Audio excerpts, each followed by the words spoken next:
Selamat hari Minggu, umat yang dikasihi Tuhan. Kami mohon perhatian untuk warta berikut ini. Kebaktian Minggu Biasa ke-24, 10 November 2024, yang ditayangkan melalui YKB TV, diselenggarakan oleh GKI Pakuwon, Jakarta. Kebaktian dilaksanakan pada pukul 9, 11, 5 sore, dan 7 malam. Meskipun secara online, namun kita tetap dapat memelihara aspek persekutuan dari ibadah dengan beribadah dalam waktu yang sama. Dengan demikian, kita bukan menonton acara kebaktian, melainkan beribadah bersama dengan umat di tempat yang berbeda-beda. Selamat beribadah, mari menyiapkan diri dengan bersaat teduh.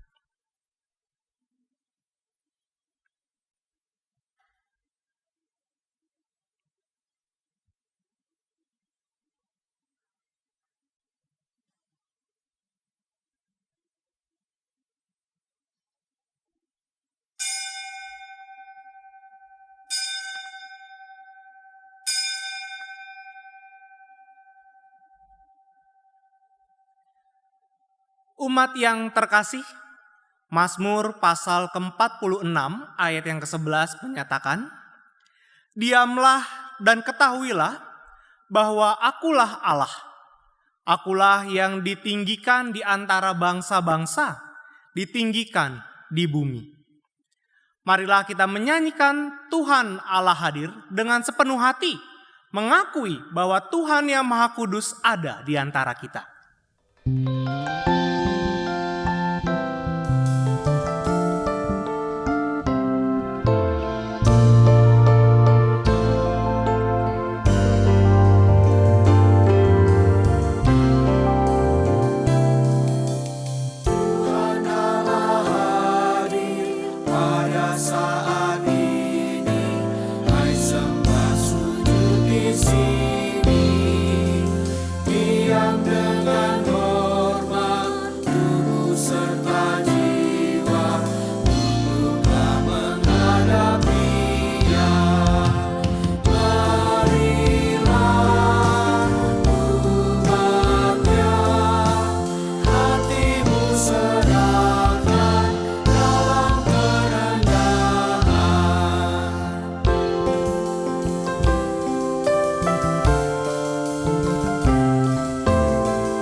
Bapak, Ibu, dan Saudari kasih Kristus, kita meyakini bahwa pertolongan kita adalah dalam nama Tuhan yang menjadikan langit dan bumi.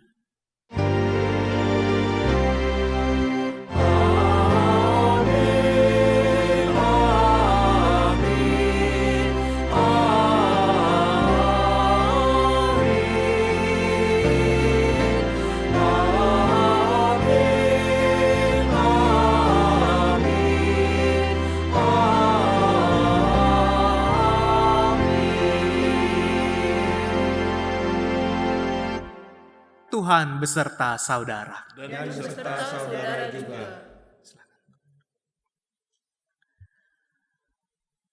Umat yang terkasih, hari ini kita akan merenungkan tema mengenali hasrat tersembunyi. Seringkali kita memiliki hasrat tersembunyi di dalam hati kita yang mungkin tidak kita sadari sepenuhnya atau bahkan kita abaikan. Mazmur 139 ayat yang ke-23 sampai 24 berkata, "Selidikilah aku ya Allah, dan selamilah hatiku. Ujilah aku dan ketahuilah pikiran-pikiranku. Lihatlah apakah jalanku serong, dan tuntunlah aku di jalan yang kekal." Ayat ini mengingatkan kita bahwa Tuhan mengenal setiap sudut hati kita dan mengundang setiap kita untuk terbuka di hadapannya, menyerahkan segala keinginan serta hasrat yang tersembunyi kepadanya. Mari kita berdoa.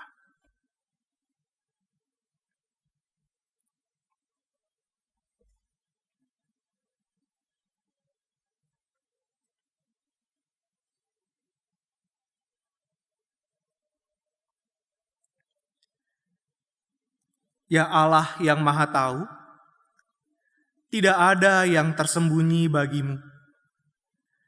Engkau mengenal setiap kami, setiap hasrat dan keinginan yang tidak sejalan dengan kehendak-Mu. Ampunilah kami ya Allah. Bimbinglah kami untuk mengenali dan menaklukkan setiap hasrat tersebut. Pulihkan kami dengan kasih dan anugerah-Mu, agar kami tidak lagi hidup di dalam gurun dosa, melainkan hidup seturut dengan jalan-Mu yang benar. Dalam Kristus kami berdoa. Amin.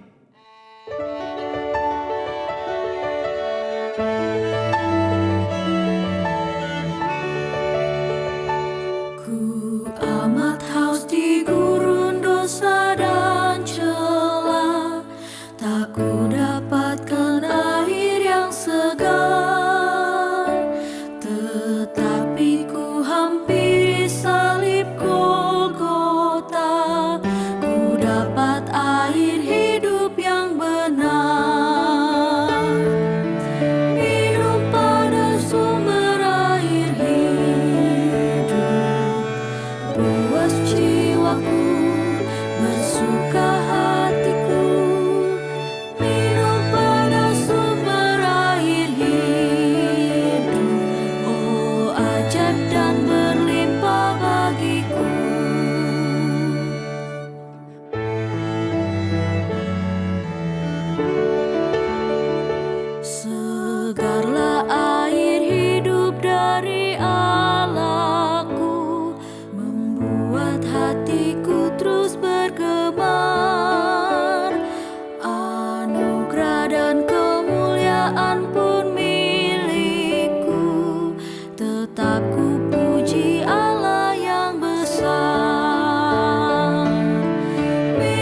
Pada saat ini mari kita mendengar berita anugerah.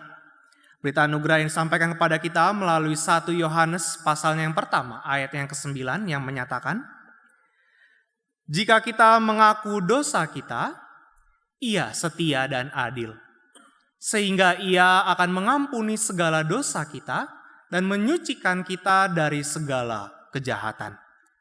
Di dalam Kristus engkau telah diampuni. Di dalam Kristus engkau pun telah diampuni. Damai Kristus bagimu. Damai Kristus bagimu juga.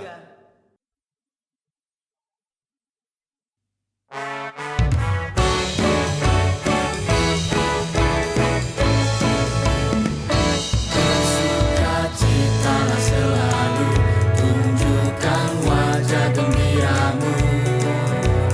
Lihat teman di kanan kiri dan di sekitarmu.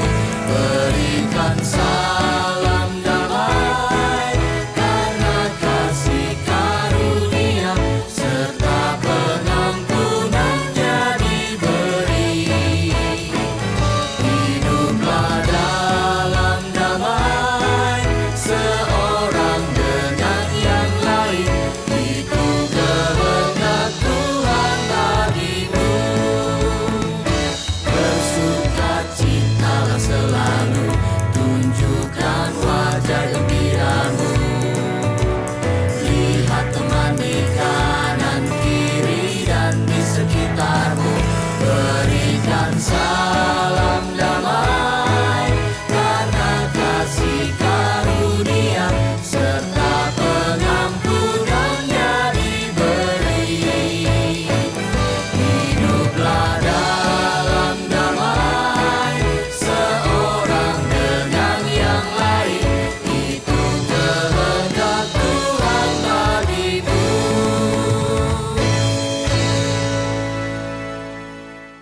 Dalam penyerahan diri kepada Allah, selalu ada damai dan kelegaan. Ia adalah Allah yang menjaga dan memegang erat tangan kita.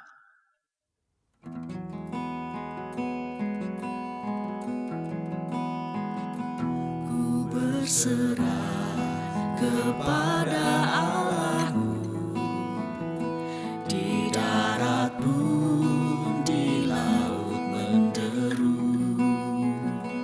Tiap detik tak berhenti, Bapa Sorgawi terus menjagaku. Ku tahu benar, ku dipegang erat di gunung tinggi dan samudera, di taufan gelap ku didekat.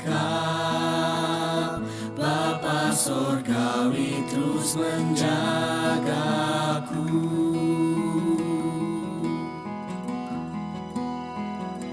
Mawar kita dihiasinya, elang di langit pun dibimbingnya.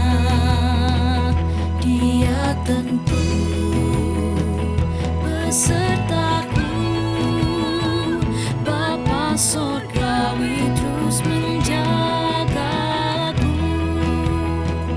Ku tahu benar, ku dipegang erat di gunung tinggi dan samudera, di taufan gelap ku didekat. Bapa Sorgawi terus menjagaku.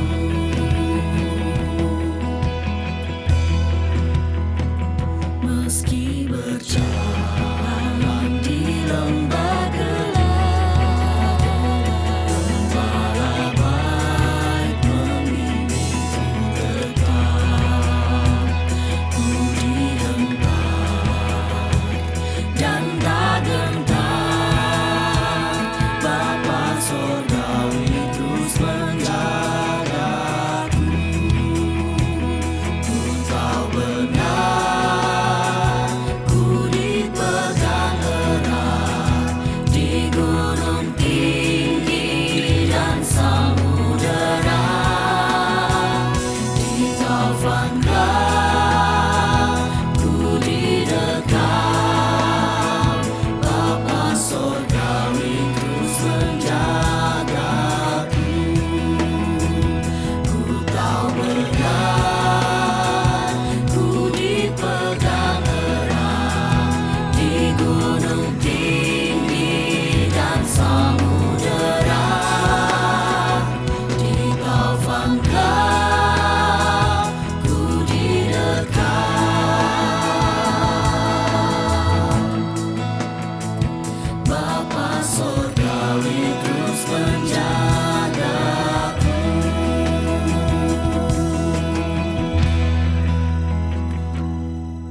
Umat yang dikasihi Kristus, marilah buka hati untuk firman-Nya.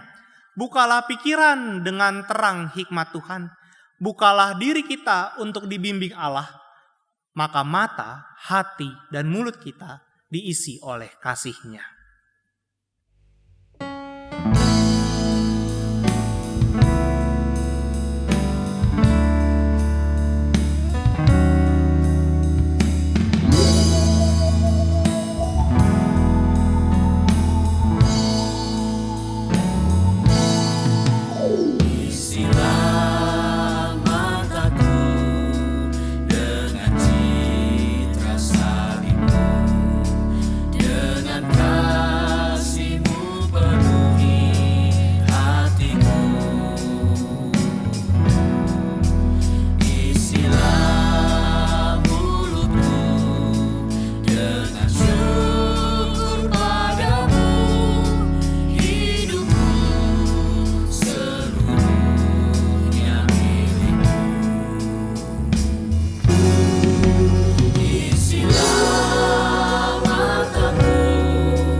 Mari sebelum kita mendengarkan firman Tuhan, kita bersama-sama datang kepadanya, kita merendahkan diri, kita berdoa.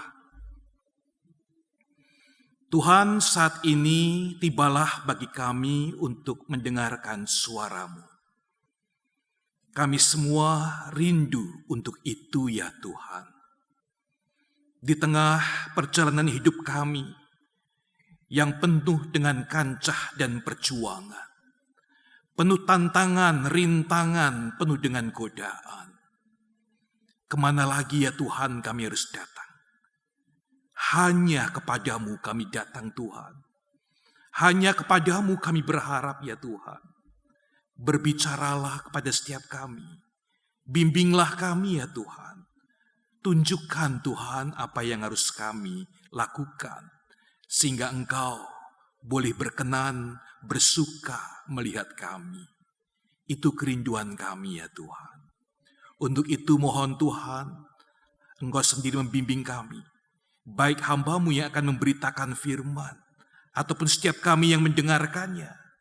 Di dalam kasih karunia-Mu Tuhan, kami berharap, berteduh, dan kami percaya Engkau akan memberkatinya. Inilah doa permohonan kami.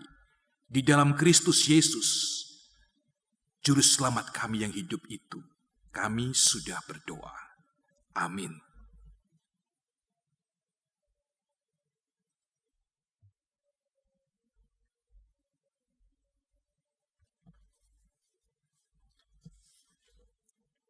Bacaan pertama dari kitab 1 Raja-Raja, pasal 17, ayat 8 hingga ayat 16.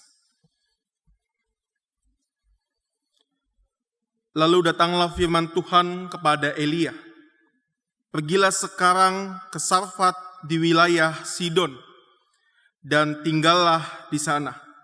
Ketahuilah, aku telah memerintahkan seorang janda di sana untuk memberi engkau makan." Lalu berangkatlah ia ke Sarfat. Sesampainya ia di pintu gerbang kota itu, tampaklah di sana seorang janda sedang mengumpulkan kayu api. Ia berseru kepada perempuan itu, katanya, "Ambillah bagiku sedikit air dalam kendi, supaya aku minum." Ketika perempuan itu pergi mengambilnya, ia berseru lagi, "Ambillah juga bagiku sepotong roti." Sahut perempuan itu, "Demi Tuhan Allahmu yang hidup, sesungguhnya tidak ada roti sedikit pun padaku, kecuali segenggam tepung dalam tempayan dan sedikit minyak dalam buli-buli. Sekarang aku sedang mengumpulkan 2-3 potong kayu api, lalu aku akan pulang untuk mengolahnya bagiku dan anakku. Kami akan memakannya, lalu kami mati." Tetapi kata Elia kepadanya, "Jangan takut, pulanglah, lakukanlah seperti yang kau katakan. Hanya saja, buatlah lebih dulu bagiku sepotong roti bundar kecil dari tepung itu dan bawalah kepadaku.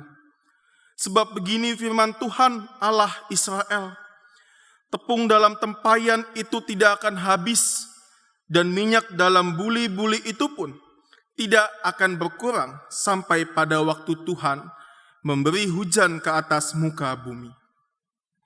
Perempuan itu pun pergi dan melakukan seperti yang dikatakan Elia.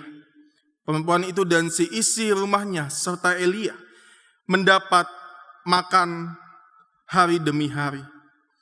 Tepung dalam tempayan itu tidak habis, dan minyak dalam buli-buli itu tidak berkurang. Seperti firman Tuhan yang disampaikannya dengan perantaraan Elia. Demikianlah sabda Tuhan. Syukur kepada Allah.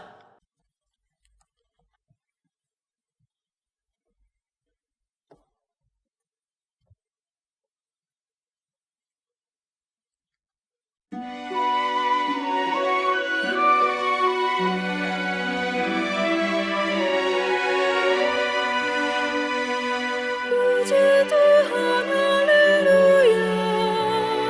Puji Dia, wahai jiwaku. Puji Tuhan, haleluya. Untuk selama-lamanya. Puji Tuhan, haleluya. Puji Dia, wahai jiwaku. Puji Tuhan, haleluya, untuk selama-lamanya. Sungguh bahagialah orang yang mengharapkan Tuhannya, yang mempunyai layakku untuk jadi penolongnya. Telah jadikan langit bumi, laut dan segala isinya. Yang setianya tetaplah untuk selama-lamanya. Puji Tuhan, haleluya. Puji Dia, wahai jiwaku. Puji Tuhan, haleluya, untuk selama-lamanya. Dia penegak keadilan bagi orang yang tertindas. Dia pun memberikan makanan pada mereka yang lapar. Dia bebaskan yang terkurung, yang buta Ia celupkan, yang tertunduk ditegakkan, yang benar dikasihinya. Puji Tuhan, haleluya. Puji Dia, wahai jiwaku. Puji Tuhan, haleluya, untuk selama-lamanya. Tuhan setia menjaga hidup orang-orang asing.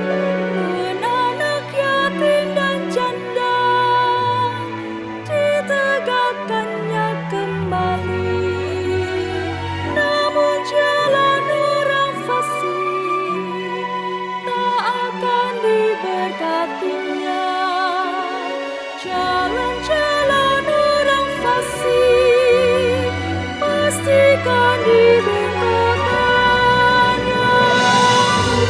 Tuhan, haleluya. Pujilah wahai jiwaku. Puji Tuhan, haleluya. Untuk selama-lamanya.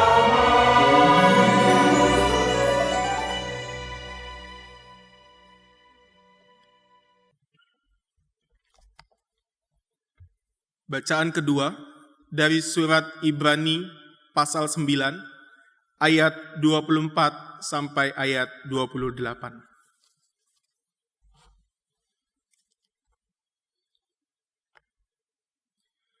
Sebab Kristus bukan masuk ke dalam tempat kudus buatan tangan manusia, yang hanya merupakan gambaran dari yang sebenarnya, tetapi ke dalam surga sendiri untuk menghadap hadirat Allah demi kita. Ia bukan masuk untuk mempersembahkan dirinya sendiri berulang-ulang, sebagaimana imam besar setiap tahun masuk ke dalam tempat kudus dengan darah yang bukan darahnya sendiri. Sebab jika demikian, ia harus berulang-ulang menderita sejak dunia ini dijadikan. Namun, sekarang ia hanya satu kali saja telah menyatakan dirinya pada zaman akhir untuk menghapuskan dosa dengan kurban dirinya. Sama seperti manusia ditetapkan untuk mati hanya satu kali saja, dan sesudah itu dihakimi. Demikian pula Kristus hanya satu kali saja dipersembahkan untuk menanggung dosa bagi banyak orang. Sesudah itu ia akan menyatakan dirinya untuk kedua kalinya, bukan untuk menanggung dosa, tetapi untuk menganugerahkan keselamatan kepada mereka yang menantikan Dia. Demikianlah sabda Tuhan. Syukur kepada Allah.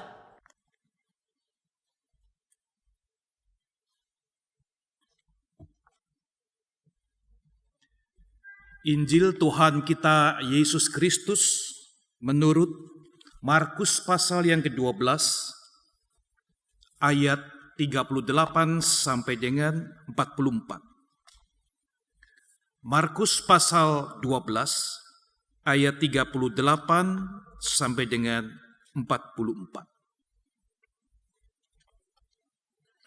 Dalam pengajarannya, Yesus berkata, "Hati-hatilah terhadap ahli-ahli Taurat yang suka berjalan-jalan memakai jubah panjang dan suka diberi hormat di pasar, yang suka duduk di tempat terdepan di rumah ibadat dan di tempat terhormat dalam perjamuan, yang menelan rumah janda-janda dan mengelabui mata orang dengan doa yang panjang-panjang. Mereka akan menerima hukuman yang lebih berat." Ayat 41. Pada suatu kali Yesus duduk menghadapi peti persembahan dan memperhatikan bagaimana orang banyak memasukkan uang ke dalam peti itu. Banyak orang kaya memasukkan jumlah yang besar. Lalu datanglah seorang janda yang miskin dan ia memasukkan 2 uang tembaga, yaitu uang receh terkecil. Yesus memanggil murid-muridnya dan berkata kepada mereka, "Sesungguhnya aku berkata kepadamu, janda miskin ini memberi lebih banyak daripada semua orang yang memasukkan uang ke dalam peti persembahan. Sebab mereka semua memberi dari kelimpahannya, tetapi janda ini memberi dari kekurangannya semua yang dimilikinya, yaitu seluruh nafkahnya." Demikianlah Injil Yesus Kristus. Berbahagialah mereka yang mendengarkan firman Allah dan yang memeliharanya.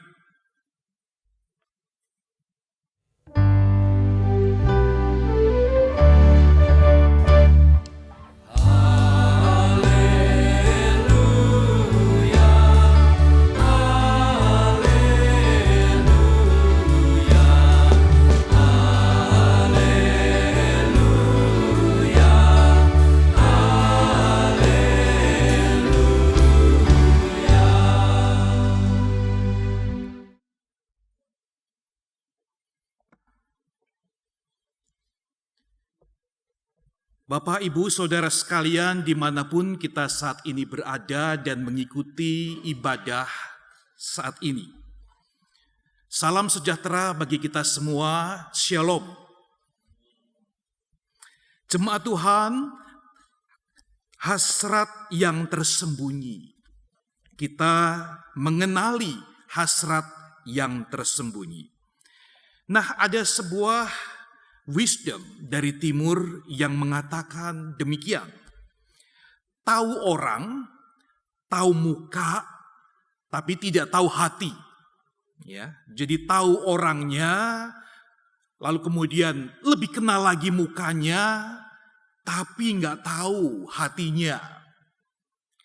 Nah, tentu saudara sekalian, tadi masalah tahu-tahu itu bukan lagi ngomongin masalah makanan ya, tahu ya. Ada tahu bak, tahu mun, tahu isi, tahu sapo, bukan. Ya. Tapi saudara sekalian, kita sedang bicara tentang sulit sekali sebetulnya untuk mengenal yang sesungguhnya. Ya. Apalagi di dalam dunia yang semakin canggih, pandai berias dan flexing ini. Ya. Entah sudah berapa banyak orang terkejut dan menjadi syok. Kena mentalnya. Kenapa? Ketika mereka datang bertemu dengan orang yang berjumpa atau berkenalan di online, cantik, ganteng, ya muncul di medsosnya. Alangkah terkejutnya dan syoknya, bahkan kecewa ketika sosok yang asli itu, yang tidak flexing itu, beda sekali dengan kenyataannya. Nah, Bapak Ibu dikasih Tuhan Yesus, kekagetan melihat sosok orang dan muka asli yang berbeda. Belum lagi kenal isi hati, sifatnya, hasratnya. Wah, tentu akan lebih terkejut lagi, ya. Lebih syok lagi, bahkan bisa kecewa dan trauma. Nah, Bapak Ibu Saudara sekalian, keterkejutan, kekecewaan ini, semacam ini akan terus berlanjut, beragam sekali dalam kehidupan saudara dan saya. Nah, hal ini juga yang sebetulnya terjadi pada kehidupan satu rombongan yang disebut ahli Taurat. Ya. Nah, pada masa Kristus hidup pada saat itu di dunia. Sampai-sampai Tuhan Yesus mengatakan, hati-hati terhadap ahli-ahli Taurat. Hati-hati. Betapa banyaknya umat Allah, masyarakat pada saat itu yang terkejut, kecewa, tersandung oleh kaum sofer ini atau ahli-ahli Taurat ini. Tampilannya rohani, kostum, casingnya agamawi. Mereka sungguh memikat, ya. Perkataan ajarannya juga dahsyat, ya, mengikat bahkan. Namun hati, hasratnya tersembunyi di dalam sana, dan ketika itu terungkap di dalam kehidupan sehari-hari, astaga, bedanya langit dan bumi. Sangat mengecewakan.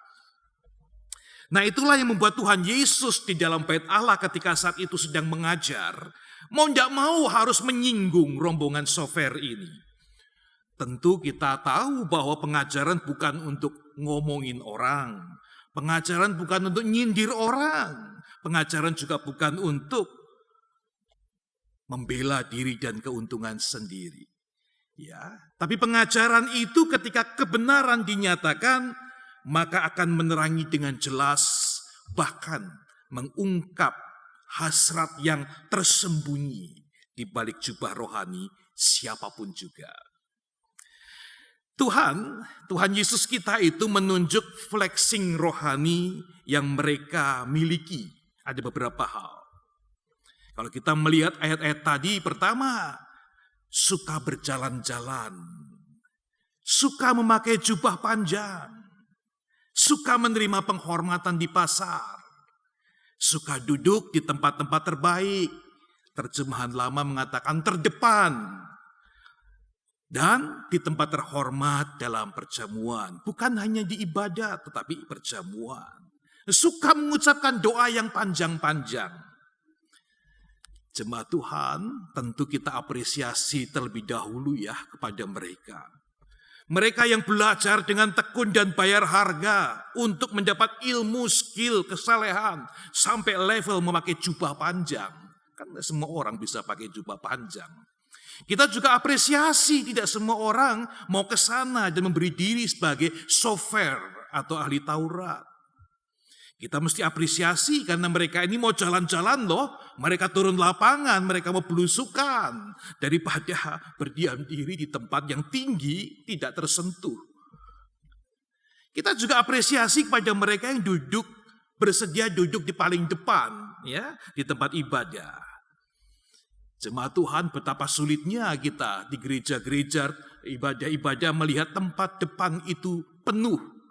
Saya tidak tahu di jemaat Bapak Ibu Saudara sekalian. Namun kecenderungan depan penuh itu sedikit sekali. Biasanya yang banyak belakang.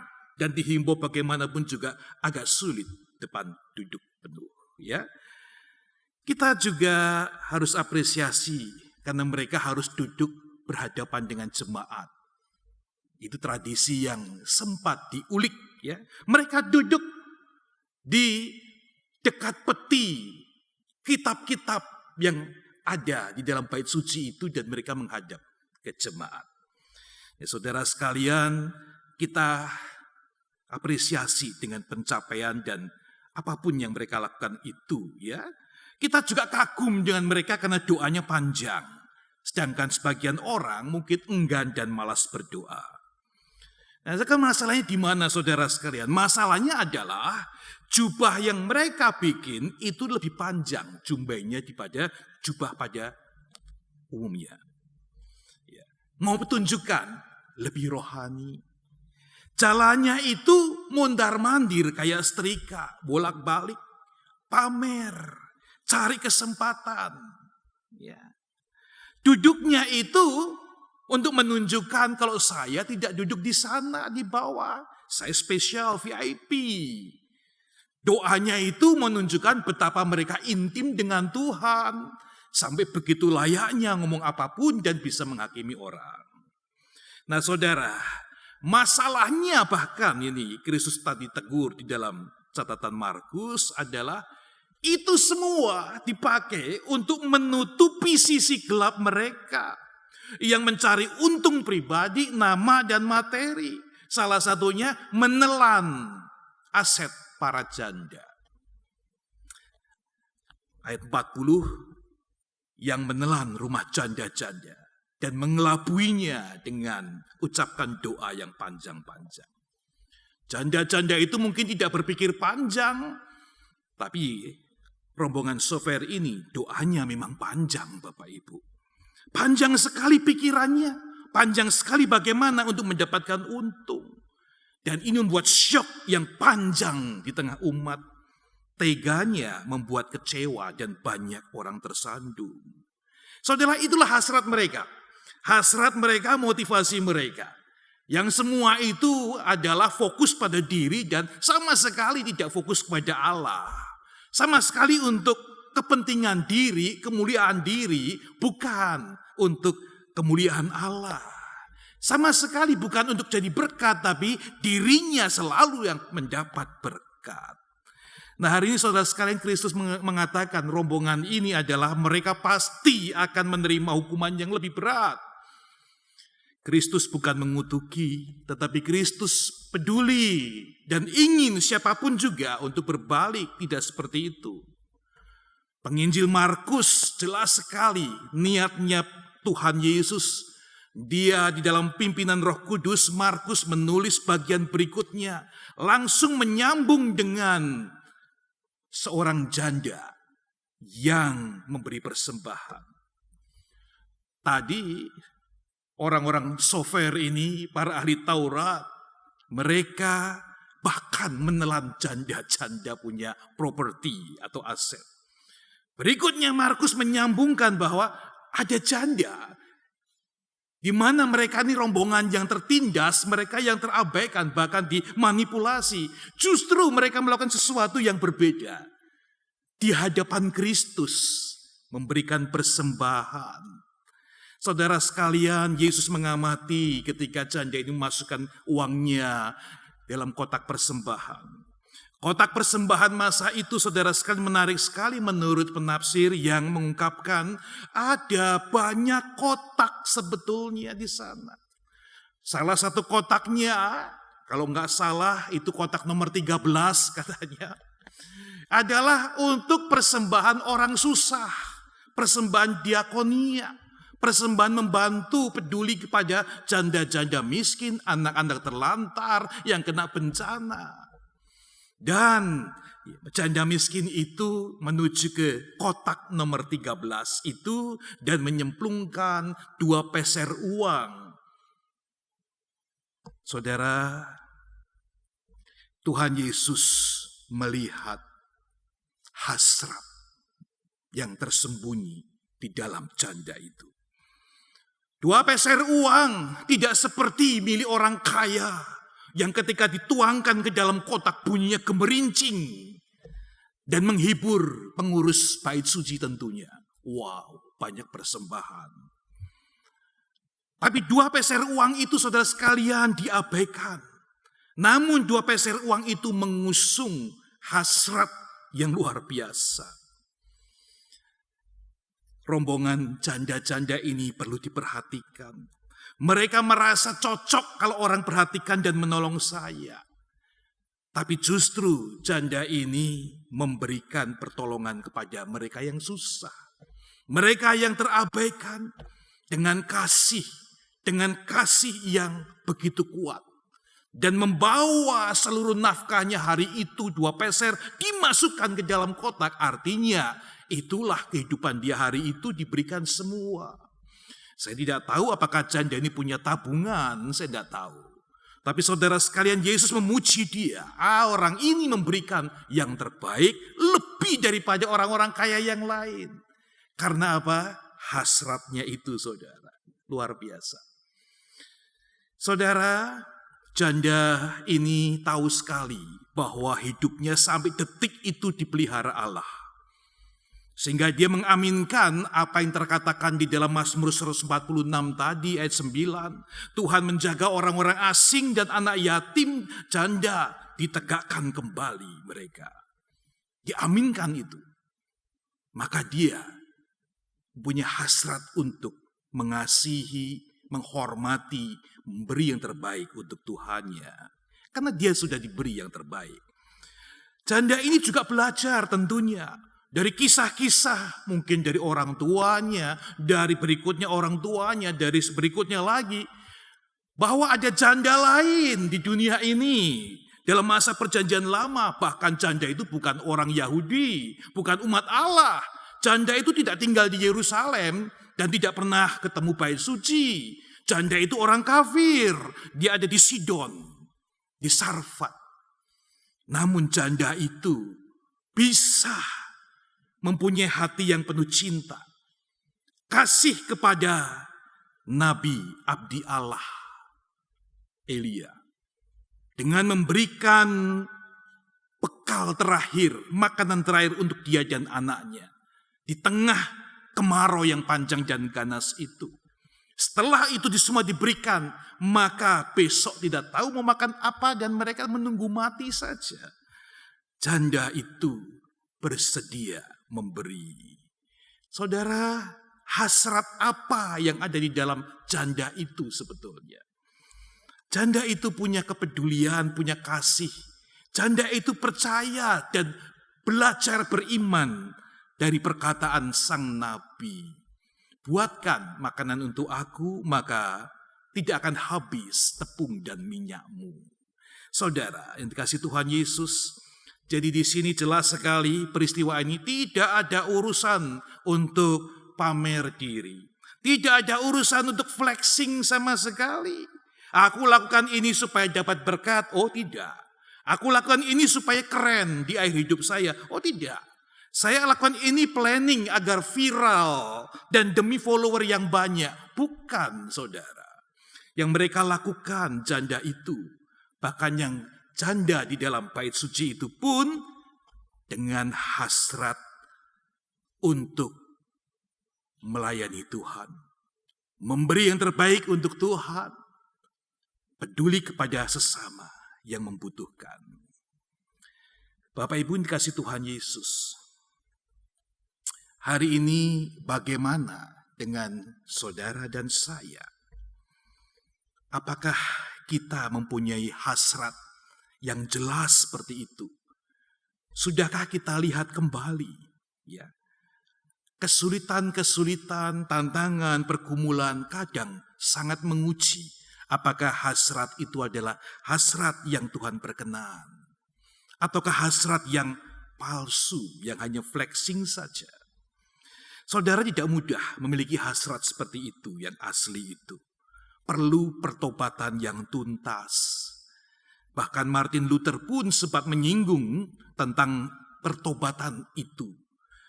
Harus tobat hatinya, tobat pikirannya, lalu tobat dompetnya, Bapak Ibu. Nah yang paling sulit kata Martin Luther itu tobat dompetnya. Namun dompet itu bisa bertobat ketika hati itu sudah beres. Ketika hasrat di dalam hati itu sudah dikuduskan dan diubahkan Tuhan. Dan itu tidak bisa dengan cara lain. Tidak bisa dengan teknik-teknik dan inspirasi-inspirasi dunia ini. Nggak bisa. Itu bisa dilakukan ketika Kristus hadir di dalam hidup kita. Ketika Yesus Kristus menebus kita. Ketika kita diselamatkan di dalam Kristus. Dan Kristus menginspirasi seluruh pikiran kita, hati kita, perbuatan kita. Seperti yang penulis Ibrani katakan. Pasal 9 tadi ayat 27-28. Hidup ini cuma satu kali loh. Hidup yang satu kali ini sesudah itu dihakimi. Kristus melakukannya dengan cara mengorbankan diri. Memberikan yang terbaik untuk menebus banyak orang berdosa. Dan sudah itu Kristus akan dimuliakan, ya. Bapak Ibu jelas sekali di dalam Ibrani itu. Mari saudara sekalian kita berbenah hati. Biarlah hasrat-hasrat di dalam itu dibersihkan oleh Kristus. Meneladani Kristus yang memberikan dirinya. Bahkan untuk menjadi ganti tebusan bagi orang lain mendapat keselamatan diberkati Tuhan. Saudara, bagaimana dengan kita sekali lagi? Mari kita bercermin dan kita benahi dengan serius. Kita selalu berias diri dan kita pandai untuk itu. Kita selalu berdandan diri dan kita luar biasa untuk itu. Kita selalu merasa diri kita harus tampil prima. Tapi saudara, sudahkah kita bercermin hidup rohani kita? Berbenah hati kita.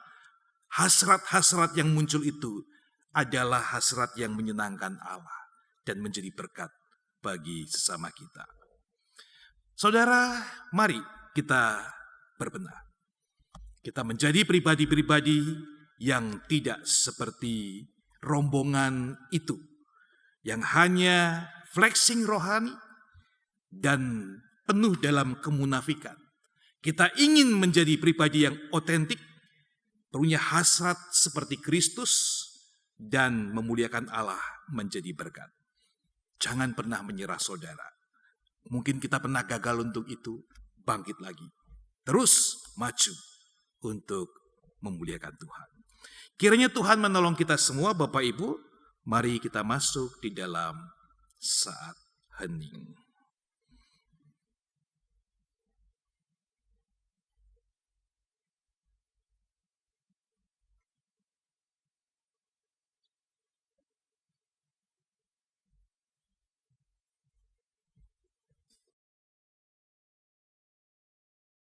Marilah kita bersama mengikrarkan pengakuan iman kita dengan menyanyikan Aku Percaya.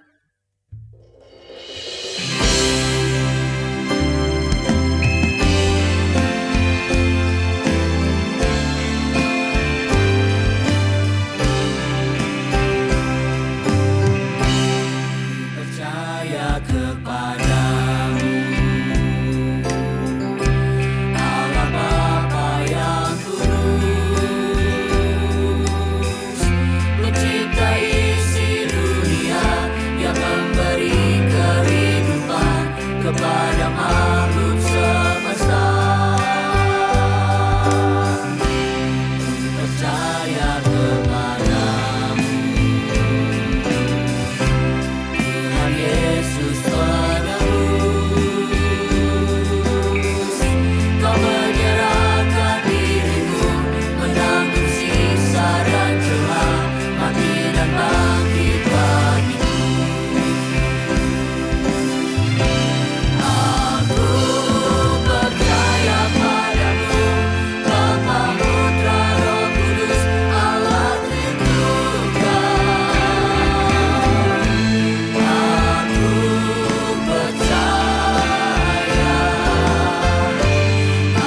aku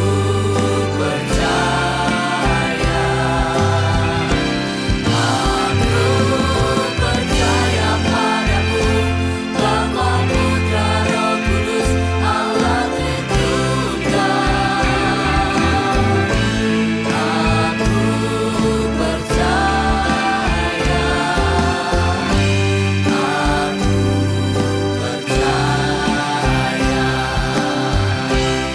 percaya kepadamu, Roh Kudus penolongku, yang memberi inspirasi, menjadikan suara hati, membimbing setiap hari. Ku berbakti kepadamu di dalam gerejamu, dan melayani sesama di dalam kasih sayangmu dengan segenap hatiku. Aku percaya padamu, Bapa, Putra, Roh Kudus, Allah Tritunggal. Aku percaya, aku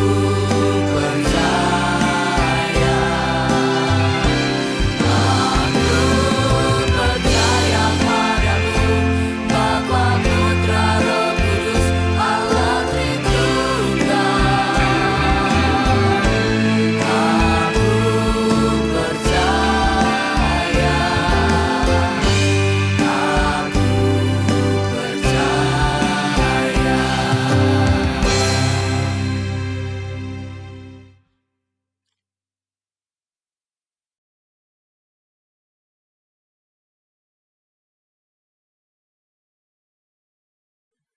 Jemaat yang dikasihi Tuhan, marilah kita datang kepadanya menaikkan doa-doa permohonan, doa-doa syafaat kita. Tuhan, terima kasih untuk ibadah dan kesempatan kami melayani bersama. Kami mohon biarlah semua ibadah dan pelayanan ini Engkau menyukainya, Engkau berkenan, dan Engkau memberkatinya melampaui segala kelemahan dan keterbatasan yang ada. Menjadi berkat bagi umat-Mu, bagi gereja-Mu, dimanapun juga berada. Tuhan, kami bersyukur karena Engkau adalah Allah yang terus memelihara kami. Bahkan janda dan yatim Tuhan pelihara, Tuhan bela, dan Tuhan membimbing mereka. Kami semua yang ada di sini dalam keadaan mungkin lebih baik dibandingkan mereka yang berkekurangan. Kami percaya berkat Tuhan, kasih karena Tuhan tidak pernah berubah, selalu baru tiap pagi, mengalir, memberkati kami. Sehingga kami dimampukan ketika pergumulan itu tiba, kami dalam keadaan lemah tubuh, sakit, penuh permasalahan, masalah rumah tangga, masalah ekonomi, masalah-masalah yang muncul. Kami tidak pernah kalah, karena Tuhan kami yang memimpin kami, Tuhan kami yang membela kami, Tuhan kami yang bersama dengan kami, Tuhan kami yang menolong kami. Terima kasih ya Tuhan.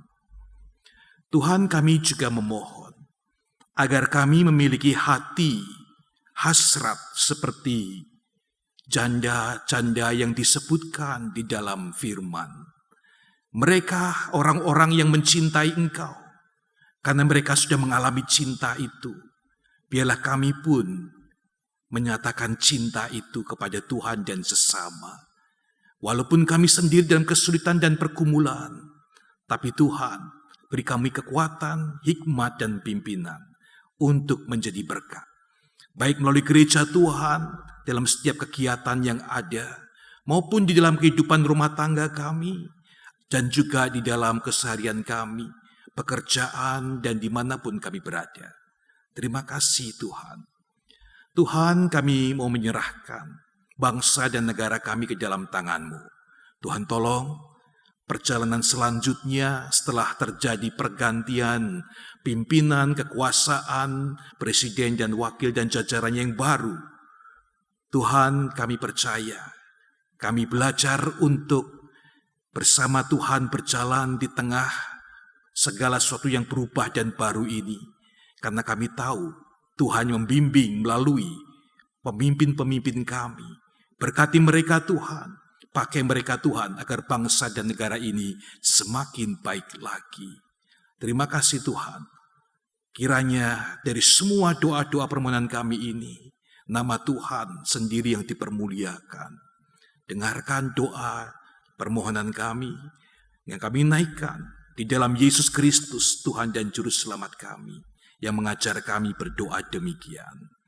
Bapa kami yang di sorga, dikuduskanlah nama-Mu, datanglah kerajaan-Mu, jadilah kehendak-Mu, di bumi seperti di surga. Berikanlah pada kami hari ini makanan kami yang secukupnya, dan ampunilah kami akan kesalahan kami, seperti kami juga mengampuni orang yang bersalah kepada kami. Dan janganlah membawa kami ke dalam pencobaan, tetapi lepaskanlah kami daripada yang jahat. Karena Engkaulah yang mempunyai kerajaan dan kuasa dan kemuliaan sampai selama-lamanya. Amin.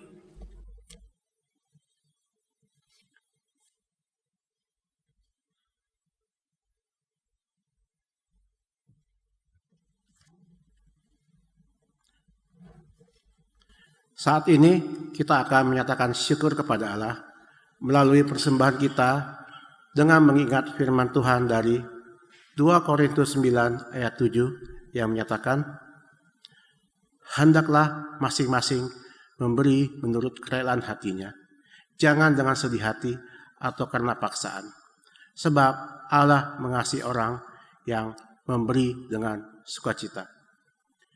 Saudara-saudara dapat mengirimkan persembahan ke rekening gereja masing-masing.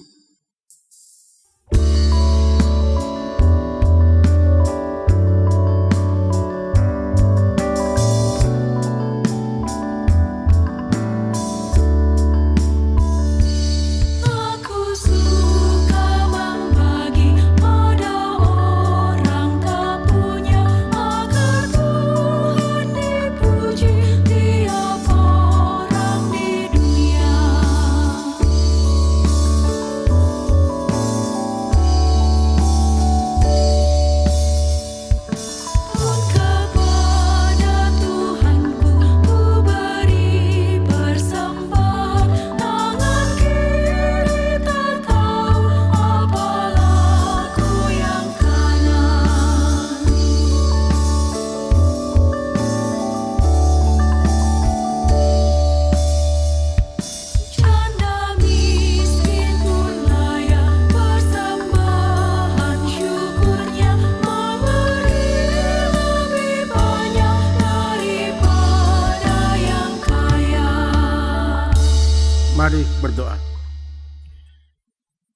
Kami bersyukur kepadamu atas anugerah yang Kau nyatakan bagi kami. Engkau menjaga dan memelihara kehidupan kami, memberi rahmat dan kasih-Mu yang berlimpah dalam hari-hari kami. Ajarlah kami untuk terus bersyukur atas kebaikan-Mu, ya Allah. Kami mau memberi berkat yang telah Engkau sediakan bagi kami. Kiranya persembahan kami ini dapat berguna bagi gereja untuk menghadirkan kerajaan Allah di tengah dunia ini. Di dalam nama Tuhan Yesus kami berdoa. Amin.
Umat yang terkasih, Tuhan memanggil kita untuk menjalani kehidupan dengan kasih dan ketulusan. Biarlah setiap langkah kita mencerminkan terang Kristus yang membawa damai dan sukacita bagi setiap orang yang kita jumpai.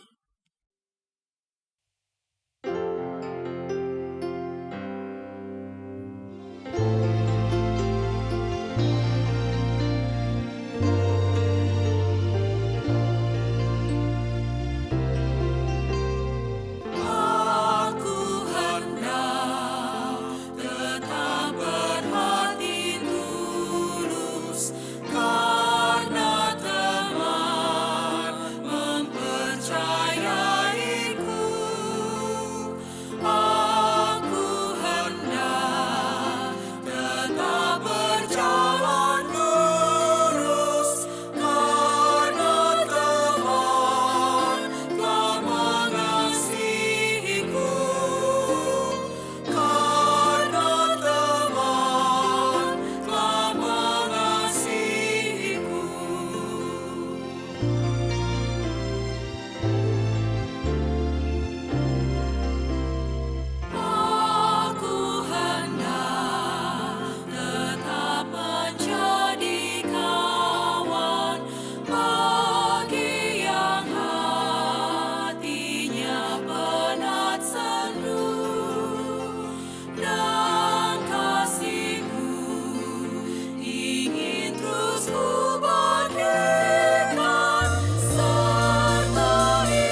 Jemaat yang dikasihi Kristus, arahkanlah hatimu kepada Tuhan.